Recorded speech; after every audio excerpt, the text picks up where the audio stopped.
and welcome back to Analog Slop, where two music industry lifers revisit the enemy and melody maker of their youth, which in our case is the 90s. We're exploring artists we discovered as wide-eyed teenagers, only to disown as sneering 20-somethings. Now, unshackled from our hipster baggage, we dive deep into the pre-digital age to look back on a time when music news came but once a week. My name is Graham Best. I've worked in music publishing and music tech for over 20 years. And my name is Adam Bushell. I've been a music supervisor for 20 years. Each week, one of us will read the NME, one of us will read the Melody Maker, and we will pick out the most interesting stories and discuss them. Join us this week for part 2 of our 2-part look at the NME and Melody Maker from the 4th of July, 1998. This week, we wrestle with the legacy of Nepo Baby final boss Sean Lennon and proper rap darlings Company Flow.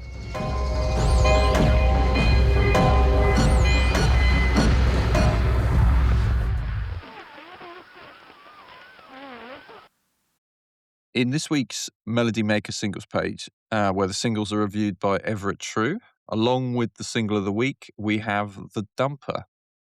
This is where Melody Maker singles out the week's absolute stinker.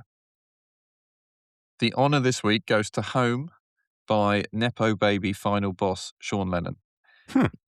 He now goes by the name of Sean Oh No Lennon, but I'm probably going to flip between the two as I remember and forget. And obviously, in 1998, he was just Sean Lennon. Sean Lennon is the son of John Lennon and Yoko Ono. Actually, this week, I've actually kind of read quite a few interviews with him, listened to a few interviews with him, and watched multiple interviews.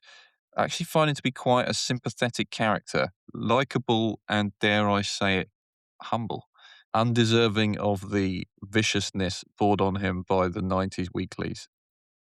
We spoke recently about the Beastie Boys. Beastie Boys observers will know that Sean Lennon at this time was signed to the Beastie Boys record label Grand Royal, on which this single and his debut album Into the Sun were released in 1998. As we discussed in our piece on Hello Nasty, at this point in time, the Beastie Boys are viewed as not just a band, they are curators and tastemakers, operating across fashion, music, and print. Film will come later. Lennon is one of the artists they bring into this orbit. Graham, do you have any memories of Sean Lennon and his music at this time? It's weird. I remember, or at least I have a vague imprint of his stepbrother, Julian Lennon's Saltwater single from I think the late 80s, early 90s. Yeah. That was a hit, yeah. Yeah, but I remember Sean's image, and I remember his close affiliation with Grand Royal. It's funny, it always made sense to me. It's yeah, if you grow up in arty New York circles, you can see how the dots are going to join pretty quickly, and the Beastie Boys and he will be in the same orbit. It's important to note that it's not the huge inherited cultural capital that he brings with him. He's signed to their label because he feels part of the culture which they come from, this kind of arty downtown thing that you just mentioned. Well, he moved in the same circles as the Beastie Boys in New York in mid to late 90s. And weirdly, again, as you just said, in terms of relevant legacy, his mother, Yoko Ono, seems much more in line with them than where they're coming from than his father. Mike D's mother in particular has a big art background, and it's something that he's involved with heavily now. Grand Royal as a label has a reputation for releasing records that underwhelm and underperform. A generous assessment. Yeah. There is a lack of focus, accusations of style over substance. Although this sounds really bitchy, but I'm going to say it anyway. Style over substance is kind of high praise when you hear most of these records, because the style part of the equation is also not particularly well realized. No. Did you ever own any Grand Royal records? What we got? Well, I'm going to blow your mind actually, because a recent Analog Slop segment stars Propellerheads had their US debut released on Grand Royal. Wow, that is a deficit of style. Yeah.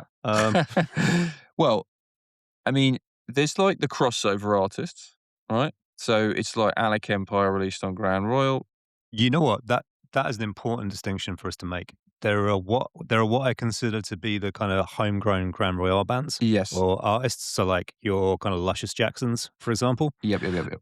And then there is a stuff whereas like there is a strategic alignment from another label that wants to frame and act a certain way in the US and Yep. they get licensed in. So I think that's the kind of the Alec Empire example you gave, the Propeller Heads example you gave. And I would imagine something like Pizzicato 5 is probably also that. Yeah, maybe BIS, because they don't actually I don't think they actually release anything that's exclusive to Grand Royal. It's all just stuff that's repackaged and sold to the different markets. The Bisque Grand Royale stuff is basically like, let's scoop up these 7 inches and like now you've got an EP. I think it's even more than that. I think it's literally the EPs and the album are just released in the US on Grand Royal. Okay. And important to note for those not there at the time, Grand Royal, I mean, you can go through look at their Discogs page. Much of those releases, it's US and Japan. Like Europe doesn't really get a look in, No. but it's quite a localized thing, despite you reading about them constantly. Um, Incredibly frustrating for a suburban teen and Beastie Boys obsessive. It's fascinating to me that you had that kind of very aesthetic driven, subculturally focused, like boutique label, but in a pre-internet age. When I was thinking about kind of Grand Royale and the Beastie Boys' different business interests, like all of that kind of in the weeds subcultural frames of reference, like in a pre-internet era, that's pretty crazy to me. If you think about something like Tyler the Creator and like the kind of golf wang thing he's built, yeah, that has like shops in like London, like LA, like probably Europe and Tokyo at a push as well. But like pushing that kind of that vision and that aesthetic is a hell of a lot easier. Like when you have like a massive online presence, like the fact the Beastie Boys were doing it without that infrastructure, like that's pretty wild to me. It's funny because they were very ahead of the curve in terms of using the internet. But to your point, I mean, they're no Rialto. yeah, to your point, that it's like that the infrastructure isn't there, even with the best of intentions. Like if you're some 56K dial up in '93, it doesn't really matter whether you can buy X large T-shirts. Yeah, very small percentage of people are going to be doing that. So the single "Home," which is reviewed this week, is actually the only song of his I'd heard previous to preparing for this segment. It has a promo directed by Spike Jonze that used to get sporadic MTV airplay back in the day. Even though I'd seen the video multiple times, I couldn't tell you what the song sounded like. It just really, I completely memory hold it. And going back to it, I can kind of understand why. That sounds mean, but just hear me out. So I would describe the track as kind of tuneful, lightly psychedelic alt rock with some very late 90s lo-fi pop production flourishes. It's fine. It's not particularly memorable. It kind of sounds like a B-side or first album track from a power pop informed early 90s indie band. I'm trying hard not to say Teenage Fan Club here because they come up a lot on this podcast. I was gonna say, like, what you're describing sounds like kind of Teenage Fan Club with like a bit of input from Beck or the Dust Brothers. It's not far off that. If there were other songs around it that were better, then you could tolerate it. It's not offensive, just a bit meh. It sounds like a B-side or like a first release on an indie label like Track 6. You're just like, "Oh, I don't really remember that track, but it's pretty good." I listened to him, interviewed by Mark Maron on his WTF podcast, an episode from 2019. He kind of describes this album as being purposefully loose, with songs often being written and recorded the same day, and the whole process taking like a couple of weeks. I mean, it really sounds like it, to be honest. There's no sense of urgency in the music that this recording style might suggest. Also, there's nothing particularly interesting happening sonically. When I listened to it, I listened to it like 3 times this week. Is he John Bryan is the person that I thought of the most. Obviously, we're kind of pre-John Bryan here, but Yeah, yeah. it's John Bryan kind of filtered through a soft, hazy, late 90s lo-fi lens, which doesn't sound too bad, but on the album, he's not a particularly compelling performer. Can I ask, is it up on DSPs or did you have to go YouTube digging? It's up on DSPs. There's tracks released around this album from Grand Royal which are not on DSPs or YouTube even. Like, I really wanted to hear the actual single as was with the B-sides, which turned up on, like, the Japanese version of the album, but you cannot hear them. They have disappeared off the face of the earth unless I want to spend, like, £1 on an old CD promo or something. I'm assuming Grand Royale dissolved like as soon as like file sharing became a thing. 2001. Yeah, yeah, that's exactly what I anticipated. Yeah. But like, I don't know, maybe I'm being naive, but like, I sort of assumed like Beastie Boys would just be like, "Yeah, artists, you've got your rights back. Cool, go and do whatever you want." Yeah, probably. I think that's quite. I think I've had a look. There's some Grand Royal stuff. There's some not. But you have to remember Grand Royal is like part of Capital at the time. Oh yeah, Yeah, so I think an artist like Sean Lennon, it's like kind of in their interest to keep that alive to some degree. And the album has its fans, which I'll kind of get onto in a bit. So anyway, this kind of like lo-fi, hazy John Bryan thing, as I said, it doesn't kind of sound half bad. And I think maybe if I'd heard this album multiple times as a kid in a fit of kind of I'll throw on whatever, maybe it would have seeped into my brain and I'd think of it more fondly. But in 2026, the fairest assessment I could say is kind of mildly diverting. You could trim 10 minutes off this record, curb the Beckisms, tighten up the songs, lean more into the lo-fi psychedelia, and you have kind of, if not a lost classic, then something that is good but forgotten and unfairly maligned. This album is not any one thing enough.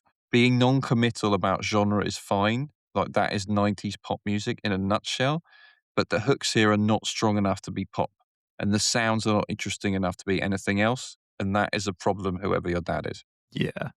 So I'm going to move on to the 1998 critical reception here, and the single review itself. Do you remember the reviews at this time for his music and the weeklies? Because I do, and I remember them being completely brutal.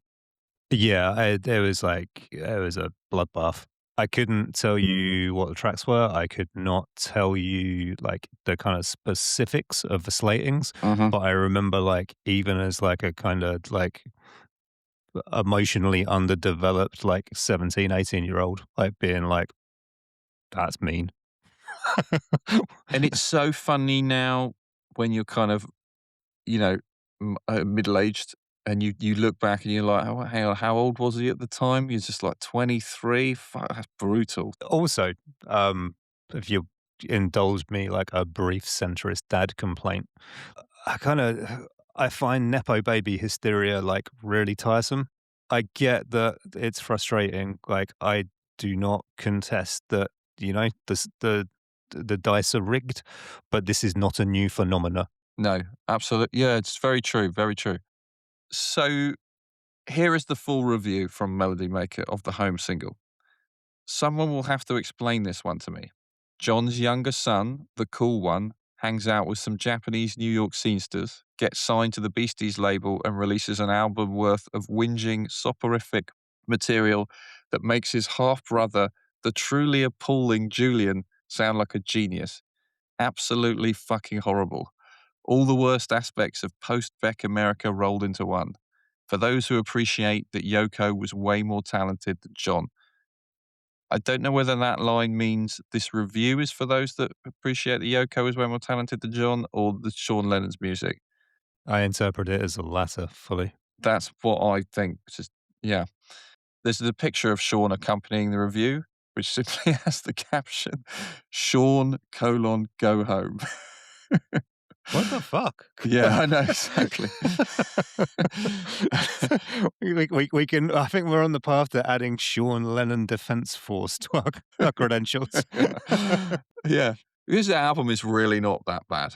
Like, it's really not that bad. I'm really confident it is like solidly mediocre. Yes, it is solidly mediocre or thereabouts. I wish there were some moments I could go, you know what, this song's great. Like track 7 is amazing. It's like I've listened to it 50 times this week. Unfortunately, there's not. So there's a review of this week several weeks later in The Enemy by Johnny Cigarettes, where he gives the album 1 out of 10. I know this because I still saw Sean Lennon mentions it in his interview with Mark Maron 20 years In later 2019. Damn. in 29. Yeah. He compares the review to the moment in Spinal Tap where they talk about the two-word review for their album Shark Sandwich, which is simply shit sandwich. Classic. I don't have the issue, so I can't verify this, but Sean Lennon says it was just a one-line review that went like this: "Are the Beastie Boys releasing Sorry No Hopers as a joke on the world?" Sorry, I'm only laughing because that is the grand royal vibe. Do you know what I mean? It Yeah. was like Yeah, everyone yeah. was excited by the idea, but the reality of it is just not. I think there's a thing about the Beastie Boys music that I didn't fit into my previous segment about the Beastie Boys, but two things they don't really do is kind of depth and emotion. Like, Mm. that is really absent from really 99.9% of their catalog. The Yeah. songs can be kind of exciting and in a kind of jump up and down way, but, there's not really a broad spectrum of emotion being explored at all. That's to put it mildly. I've never seen anyone walk down the aisle to the Beastie Boys. Yeah. Yeah. Sorry for not inviting you to my wedding, where Pastor Mike was blaring through the PA. Um, That was me thinking it was Hey Ladies. yeah. I think so, and you can almost transpose that onto the Grand Royal artists, but, some of them are in a more traditional kind of artist sense. I mean, Sean Lennon, you would think would have both of those things, but he doesn't really. It's like he has that in keeping with them, but taken out of the hip hop context, it makes even less sense. Looking at review scores for the album, it's safe to say the UK press were much harsher than the rest of the world, who Yeah, seem yeah. to agree more with my assessment that this was pleasant, but not much substance. Based on the undercurrent of criticism at the time, he seems to embody the worst Nepo cliche in the view of the journalists, in that he does not really have anything interesting to say, something that would have alienated him from the 90s music press. Mentioned in the Melody Maker review is Sean's truly appalling, their words, half brother Julian Lennon. Again, back to the Mark Maron interview, Sean Lennon admits to being largely naive about how his parentage would affect public perception. Like, he really did not think it would be a big deal if he kind of kept things understated. And that may sound like revisionism, but having spent kind of a week kind of listening to his music and reading interviews with him, I kind of I buy it basically. Yeah, I buy it as well. Like, this taps into my broader thoughts about this whole space, if you like. But if you are in your early 20s, you've grown up in like the downtown New York scene, like you're kind of like used to like running around doing your thing with like art projects and music projects and just like kind of living like a no strings attached bohemian lifestyle. Mhm. Like, you're kind of I don't say this to be cruel, but like you're going to live in a bit of a bubble. Like your judgment of the wider world's perception of you is probably not particularly well developed. Yeah, yeah. At least as a creative person, yeah, 100%. Yeah, I really agree with that. And also, unlike Julian Lennon, he's not famous at this point, and does not look particular. He looks more like his mother than his father. But Yes. Julian Lennon looks eerily like his dad, especially in like kind of late 80s where he kind of leans into it a bit more.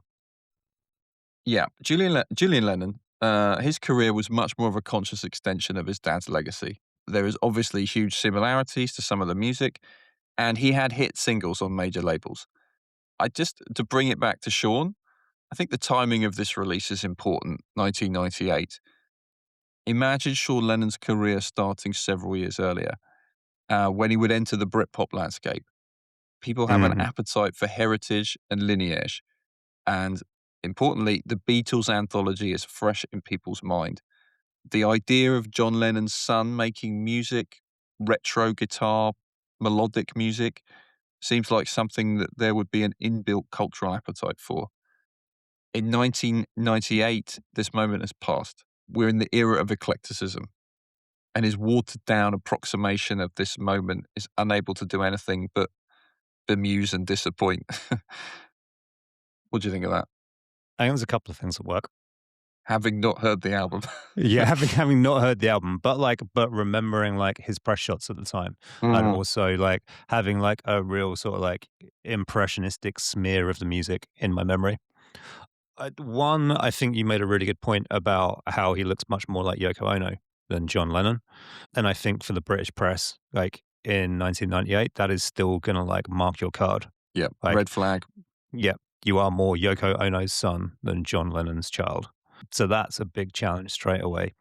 I think he is unfortunate to be part of that Grand Royal ecosystem Yeah, because from memory, that was like that was the chink in the armor of the Beastie Boys cultural kind of like relevance, right, that we talked about previously. yes, true. I think the Beastie Boys kind of like untouchable mythos like starts to unravel because so many of those Grand Royal albums are so shite, genuinely irredeemable in a lot of cases.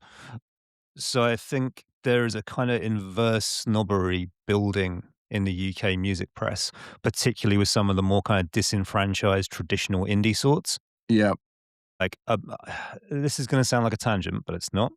I vividly remember a review of Uncle's appearance at Glastonbury in '97, I think. Maybe it's '98 or '99. But there is a review of Uncle at Glastonbury, and the reviewer points out that 5 minutes before they come on stage, the tent is swarmed by Carhartt-clad angels of cool. yeah. It's like, you can tell that shit is, like, really, like, rubbing up some of, like, the kinda, like, the enemy guitar loyalists the wrong way. Yeah, there's also there's a real bourgeois thing to it as well, about the kind of music as item rather than music as music. And what I mean by that is one thing that struck me listening back to like some of the Grand Royal releases, even the ones that are kind of pegged as like the best, there's a real throwaway nature to them. The Sean Lennon record, the BS 2000 debut album, it's very hard to imagine even the people making it listening to this more than once. So do you know what I mean? It's like kind of music as a cultural cool product. Yeah, yeah, and I think that's linked to the fact that, like, at this stage, the Beastie Boys, like, kinda extended sort of ecosystem. We talked previously about that shift from, like, in-jokes to more of a kinda outward performance of, like, wackiness. I think that wackiness is also drenched in irony, and that irony permeates a lot of Grand Royal, and I think irony is still something that a lot of the kind of the traditional British music press are quite uncomfortable with. There's still like a lot of subscribers to the idea of like all you need is three chords and a heart. Sorry, three chords and the truth is the cliche, I believe. Yeah, yeah, And kind of like the Grand Royal roster is, it might have three chords, but like it's not that interested in like a definitive truth. yeah. Well put. Well, so Sean Lennon, he's admitted that he found the release of his debut on Grand Royal traumatic. I think this is well underlined by the fact that it takes him 8 years to release his next solo record. Oh wow. Yeah, 2006 is Friendly Fire, which is released on Capitol Records following Grand Royal's bankruptcy in 2001. The album again receives middling reviews, but it seems to do better commercially, considering this album is now released in a kind of post-Napster world. He's gone on to collaborate with multiple artists, most notably his mother, Yoko Ono, and bizarrely, Les Claypool from Primus. And Didn't see that one coming. he's in a band with him. They've released two well-received records. Primus are like alumni of those kind of like early mid '90s Lollapaloozas, the Beastie Boys, aren't they? I don't know. I would assume that they're around at the time, but yes, it seems like something, a band that would be there. But so he also has extensive production credits of various artists.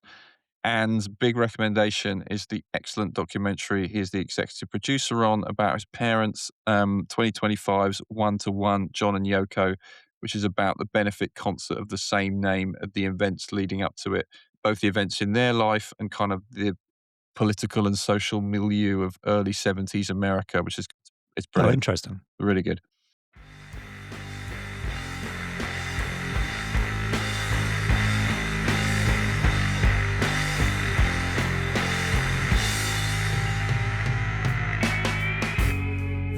Broken glass that fades.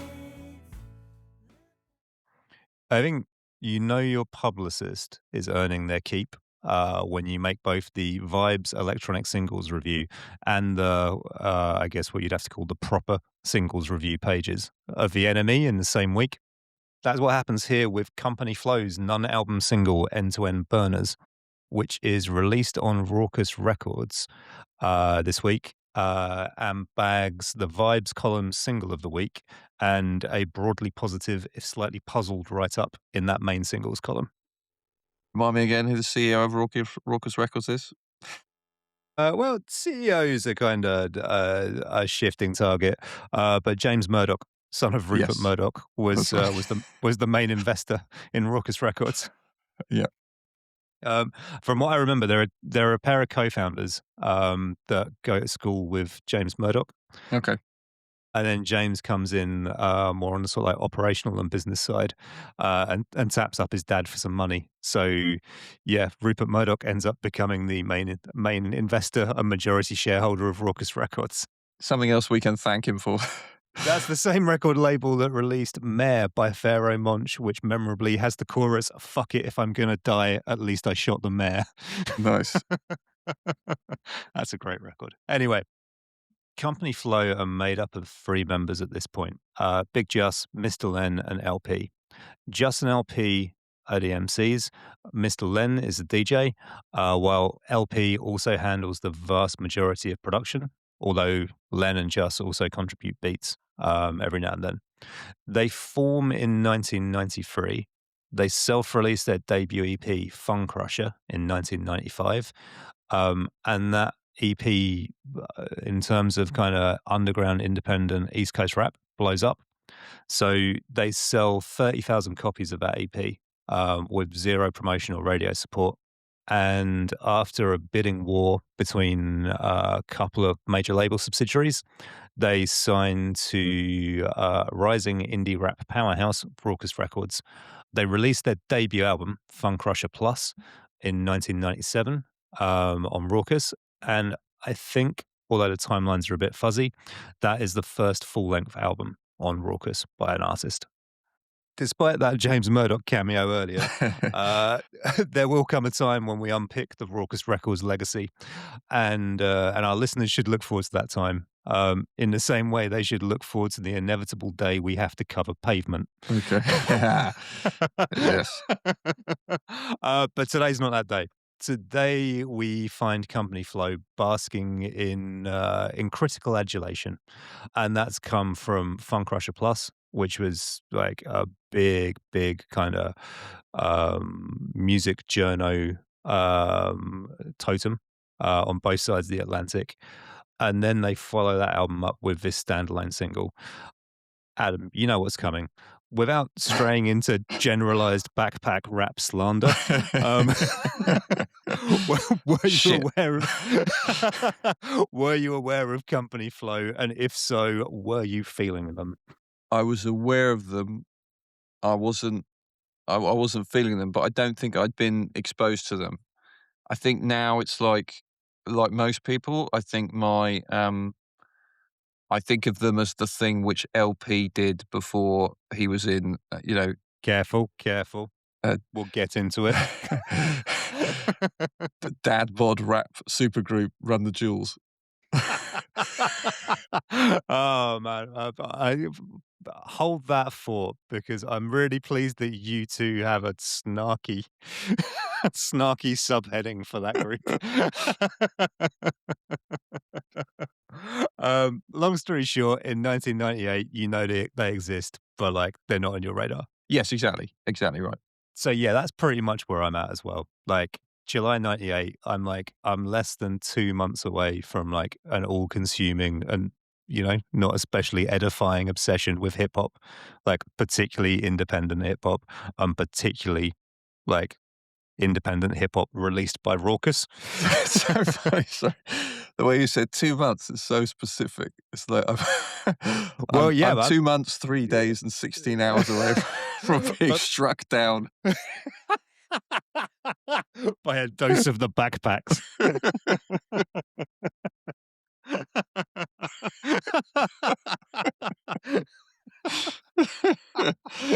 Oh dear. Yeah, yeah, I'm like, I, I'm 1,200 hours away from starting ranting at people about true lyricism. Wearing a polo shirt. um, but no, like, the timing is really specific because like it was like a fucking light switch, like moving to London, like going to places like Mr. Bongo and Deal Real and just being like, yeah, like I'll buy one of everything. Thank you. Expand my consciousness. Dear sir, kindly elevate me. Uh, anyway, so rigorous timing aside, I'm about to like really gonna have a hard pivot on what I'm listening to a lot of the time. But even after that happens, like later in 1998, I consistently drew the line at Company Flow. Um, Interesting. I just always found them like too harsh, like too awkward and like abrasive, Really? which is weird because those are all qualities I enjoy at different times in various kinds of music. Mm-hmm. But I really struggled with Company Flow. Like I found it utterly impenetrable, even as people were talking up this single as like this is the ideal entry point to their sound. And I think like a large part of that is that album, Fun Crusher Plus.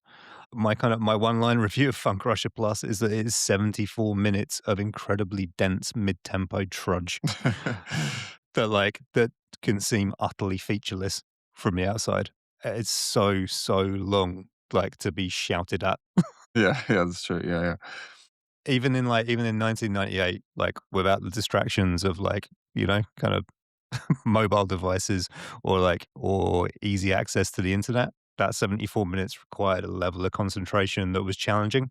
So there was no chance I was going to go and check out a standalone single from that group at the same time that elsewhere there was like so much cool shit happening, like in my view, in independent hip hop, Mm-hmm. not least from Raucus, whose like 98 to 99 run of singles is incredible. Let's have a look at the John Mulvey review in the singles. John Mulvey is worth remembering as someone who is broadly familiar with hip hop. He was responsible for the review of Wu Tang Forever. We covered all the way back in episode one's NME. Glowing review, I also remember. Yes, yeah, like I kind of like slightly kind of like prudish kind of indie music weekly writer review, but like glowing all the same. I mean, maybe it's a consequence of format. Like these singles reviews, like you're kind of like in and out in two short paragraphs, or rather like two long sentences. But this is threadbare, like as these reviews go. He connects them to Jurassic 5 in the first sentence, then complains about a kind of like a corporate G-funk coma taking over rap. It makes for spiky copy, but like that's kind of redundant by I was 1998. going to say, what? Yeah, you're 3 years too late.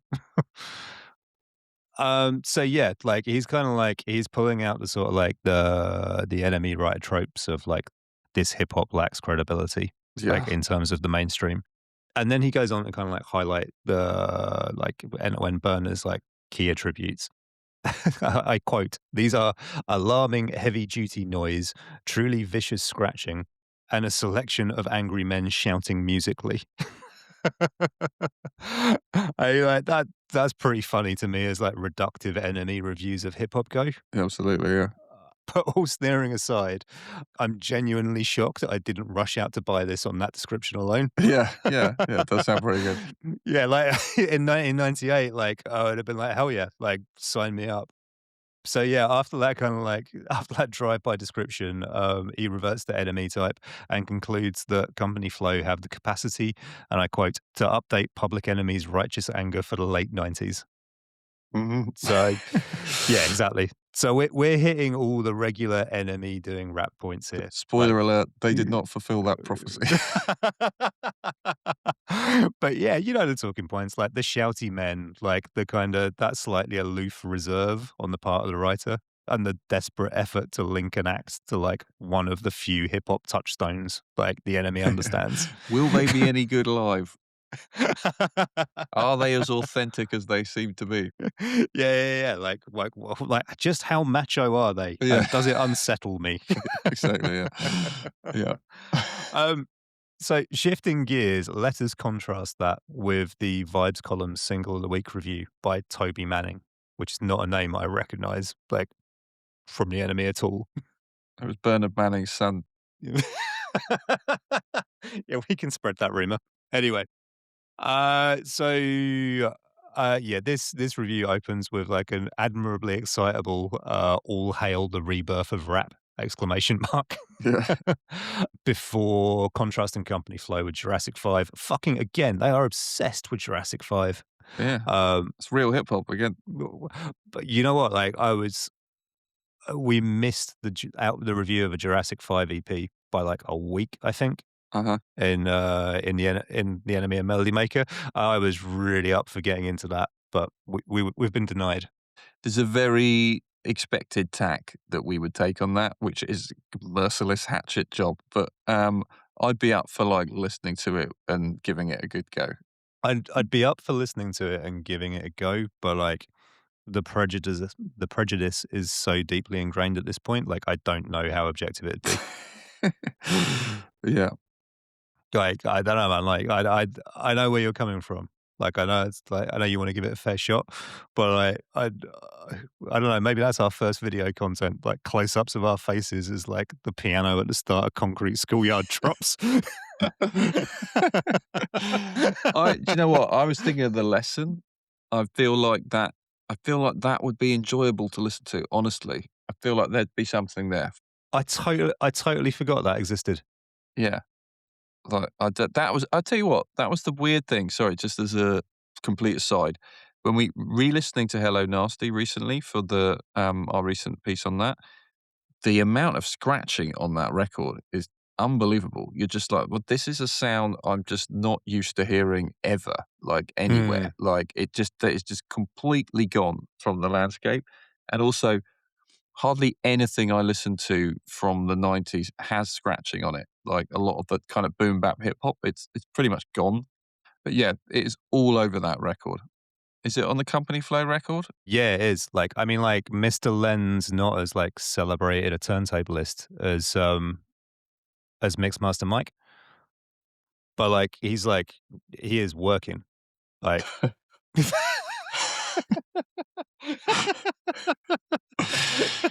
he is working those fingertips. He's working those arms. um. Anyway, there was a point to this before we went down a Jurassic 5 rabbit hole. Yeah. Toby Manning, this Vibe Single of the Week review. Yeah. He contrasts mercifully Company Flow with Jurassic 5 as and I quote, a far more forward-looking, risk-taking proposition. Whatever your feelings on Company Flow and Jurassic 5, like I feel like, it is undeniable that Company Flow are more musically progressive than Jurassic 5. Anyway, that's underlined by his claim towards the back end of the review that, and I quote again, the threesome managed to torch not just everything they've ever produced. True, this is better than anything on Funk Rusher Plus, but, and now we're back in enemy territory, almost all rap competition this side of Wu-Tang Clan. Before concluding with a teeming torrent of gibbering vocals, epileptic scratching, and acid-seared funk squeals. The whole thing often appears in danger of complete meltdown. There's a line that describes them as vigorously kicking the arse of rap's flabbier candidates without falling prey to the kind of tiresome gangster bragging we've become so accustomed to. That is absolute peak enemy having their cake and eating it. Like this record has that sort of transgressive thrill of aggression, but it's got a morality we can identify with. Like, Yeah, yeah, great. yeah, Like yeah, we get to straddle the fence. yeah, From my point of view, coming back to this in 2026, this was a really pleasant surprise. Like lyrically, it's a celebration of something quite nostalgic that can easily become and does become in a lot of backpack rap of this era incredibly boring and irritating. Like it's a kind of nostalgic celebration of like the competitive aspect of like graffiti tagging, like mainly, but also kind of like playing in the sort of competitive aspect of like breakdancing, like emceeing and DJing. But it's over a beat that sounds like what I describe as a black exploitation remake of RoboCop that it kind of astonishes me the late '90s didn't give us.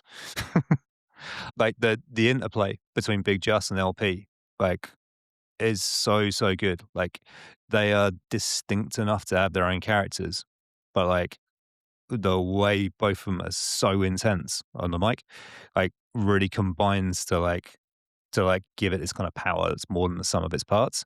I've also got to shout out probably the thing that makes this more accessible than anything on Fun Crusher Plus.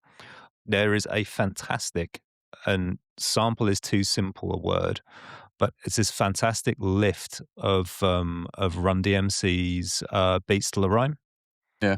They're kind of like their attempt at being contemporary with like fast rap in the late '80s for like, and they lift this huge chunk like for like what you kind of conventionally describe as the hook, but it's more like the loop is being chopped in like in a DJ mix. And it's like to go back to that idea of it almost collapsing under its own sort of like weight, like it feels like that loop is being punched in and it's only just staying in time. Yeah, okay. Like it Yeah. feels very, very live. Yeah. That's cool. Yeah, like it feels like yeah, like, we were talking previously about that live in the studio version of 3 MCs and 1 DJ by the Mm. Beastie Boys. Yeah. It's got that sort of energy when the Run DMC sample comes Oh, in. okay. Okay. It's in keeping with, like, so much of the underground rap from this era, like, it's deceptively low BPM. The first few times listening this week, like, because there's such a kind of intensity about it, like, you can get tricked into thinking it's pretty breakneck, like, especially because, like, the MCs are kinda going at double time. But, yeah, the BPM is way closer to the kinda standard late '90s kinda like East Coast head nod. Like, it's not rattling along the way you think it is. There is an amazing clip of Company Flow performing this live on British TV in 1998. Okay. I don't remember this show at all. On the Joe Wiley music Oh, show? yeah, yeah, yeah, yeah. Yeah, I remember that. What was it and where was it? Was it on Channel 4 or something It was at on like Channel 4 4. AM? It was yeah, it was on Channel 4 late at night on a weekday. Yeah, I watched all of those. Yeah, that was it was very memorable. They would frequently have these things where just like she'd have 3 random musical guests and they'd sit round and discuss the kind of musical issues of the day. Oh, I do remember that. I remember the roundtable discussion being, like, spiky. Yes, exactly. It would often get quite spiky. Yeah. We're fresh from seeing Wu-Tang live in 2026, and like time has not been kind to every member of the Wu-Tang. But the breath control of LP and Big Just on this live clip is nuts. Like I don't know where they're getting their oxygen from, but like they do an amazing job of like keeping like their rhyming like kind of like It's not from exercise, I can tell you that. Iron Lungs wins again. um, yeah, it's like it's super impressive. Like having kind of seen that Wu Tang show, and also like having been routinely disappointed by Americans, both American and British, over the last 30 years with that live performance. It's pretty amazing. So you knew this was coming, and here we are. Elephant in the room time. I like to try and focus on a picture of the artist where they are at the moment of coverage, Yes. but There is only so long I can talk about company flow without mentioning woke bro hop juggernaut Run the Jewels. Oh, Uh, that's better than my dad bod rap supergroup Run the Jewels. I think they're hitting different angles, and I think Yeah. they're both equally valid. Maybe we just smush them together. Woke bro hop dad bod juggernaut. That is the best. That's the best of all. All right, it's a keeper. Um, so yeah, Run the Jewels is LP's long-running collaboration with the Atlanta MC Killer Mike, who originally comes to prominence for a feature on Outkast's Stankonia album in 2000. So, Run the Jewels formed in 2012 and released their debut album. Initially, it's as a free download in 2013, and they go on to release another three albums while kind of working their way into what in the 2010s passes for pop culture, if not mainstream consciousness. And they do that through this kind of combination of well-timed collaborations, like pretty relentless touring and support slot choices. So they are support acts to Ca- both. Can I add something there, sorry, which is a kind of singular aesthetic that is very recognizable. Mm. That logo is just like quite iconic, almost straight away. The aesthetic is something I missed out. Like that is super, super relevant. But there's also what I'd describe as like this willingness to throw themselves into like cross media promotional opportunities Yes, yes. that wouldn't have happened in the late 90s. And that's like not least kind of persistent Adult Swim. The kind of how would you describe Adult Swim? This feels closer to your lane. It's like alternative animated programming for grown-ups. Yeah, yeah. We'll run with it. Yeah, also, I would add Killer Mike as reliable kind of third chair on like regular the kind of talk show like late night circuit. Mm. Yeah, he becomes a personality in the same way like someone like Questlove from The Roots has become a personality. Absolutely. Yeah. So yeah, the point being that they are not they are not shy about throwing themselves into these promo opportunities. So you've got this regular Adult Swim patronage, and most amusingly, there's like just a dazzling array of collaborations with big budget video games as well. Hmm. Yeah. I should also point out that amongst many other slop adjacent acts, Run Jewels also collaborate with Zach De La Rocha, and they also tour in support of Rage Against the Machine in 2022. So, loaded question, you know what's coming. What are your thoughts on Run the Jewels? Don't hold back now. They're one of those bands that, as a music supervisor, you had absolutely rammed down your throat relentlessly from the off. It was a relentless barrage of promo emails from the start to the point where I actually pitched quite a lot of it. And they were quite popular with creatives, like they really kind of somehow fitted into that world. So that's how I think of them. Like I think of them as a sync band. I think they had a lot of like maybe trailer usage. I think that's probably where they've had most success in the sync Yeah, world, yeah. from what I can think of from memory, rather than ads, which is mostly what I was doing at the time. But yeah, that is my that is my view of them. I don't like them very much. It's not my type of thing. Like it sounds like hip hop for dads. Like even though I am a dad and I listen to hip hop, Not like that. I know exactly it's different. Damn it!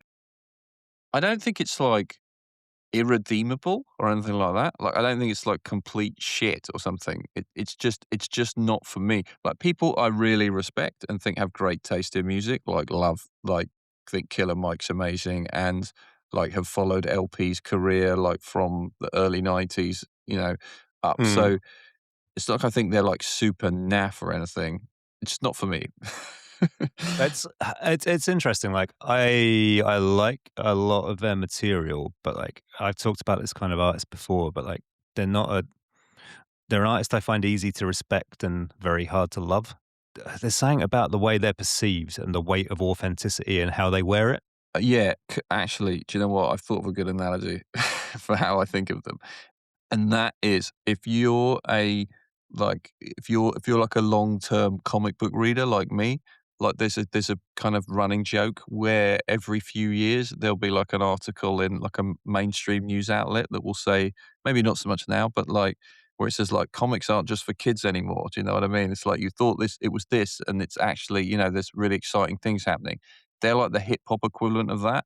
It's like you thought it was, you thought you'd left this genre behind, or you thought this genre was very one dimensional and lacking depth. Well, you haven't heard Run the Jewels, who will have all the power and authenticity of a regular hip hop group, but with none of the problematic content. Yeah, that's exactly the kind of shit that gets my back up. Yeah, Sunday supplement hip hop. Yeah. All right, well, we'll add it to the Hey, what's the full list now? Fucking hell! Right, hang on, I've got this. Right, so it's woke dad bod bro hop Sunday supplement juggernaut from the Jewels. There we go, perfect. It just rolls off the tongue, doesn't it? Exactly. Anyway, let's try and wrap this up, shall we? Yeah. So you have this situation where like Company Flow were already like a cult underground institution, like beloved by a certain kind of fanatical hip hop purist. But Run the Jewels and like the success they've had over the last decade, that's opened up LP's back catalogue in a way that is like utterly inconceivable in 1998. Yeah. At this point in time, every time a new like alternative or experimental hip hop act or album comes to my attention, there is almost always some sort of dotted line back to Company Flow. That focus on like abrasive textures, like and a tonal production is something I hear in stuff like Arm and Hammer and Billy Woods like regularly. Like, I mean, you can kind of see aspects of it in Danny Brown as well. Yeah, big time.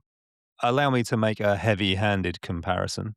Um, the kind of that way that Run the Jewels has fueled this kind of like historical reevaluation and kind of reemergence of Company Flow, it really reminds me of the same process that happened in a very different genre earlier in the 21st century. And that is kind of what happened with stoner rock titans and massive personal favorites Caius in the wake of Josh Homme's Aughties success with Queens of the Stone Age. Yeah. Like it's that exact same process of like an underground artist kind of finding themselves in the right place at the right time and having developed their sound in a way that retains the character of their music, but like meets the moment. Yep. And, as an added bonus for one of the guiding principles of this podcast, in the process, really winding up some purists. Yeah.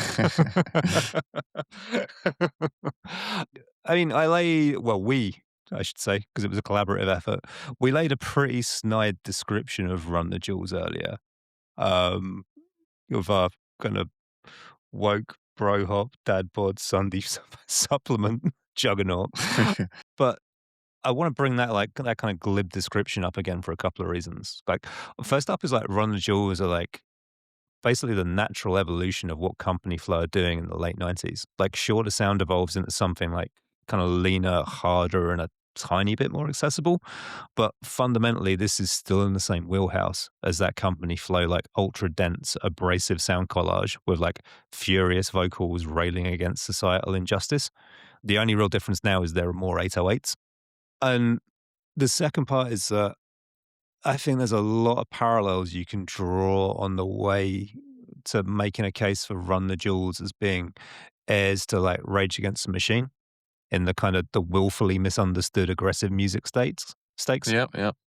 Like that's an arc I find really fascinating, that you could start off as a kind of East Coast indie rap darling and like wake up 30 years later to find that you've been made a playable character in like Gears of War.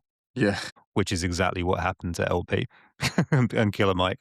CF Digital was critical. Planets get heard on the diamond stylist. Foreign elements control the sound clash. Co-flow response to the crimes mindless. The Nitrous illustrator, surveyor, terrorizer. Hit in the end burners plus multiple insiders. Sub-level provider, simple verbalizer. The most humble student sniper. Join us next week for part 1 of our two-part look at the enemy and Melody Maker from the 31st of October 1992, where we'll be looking at Bob Dylan and Sinead O'Connor. In the meantime, you can find us on the socials and most of the usual places. That's Instagram, Blue Sky, TikTok, all under the Analog Slop name. That's all one word and spelt ANALOGUESLOP. However, if you prefer your podcasts to involve static pictures, we are also on YouTube. That channel is youtube.com/ANALOGUE slop. And finally, if you want to send us an email, we're reachable predictably on analogslop@gmail.com.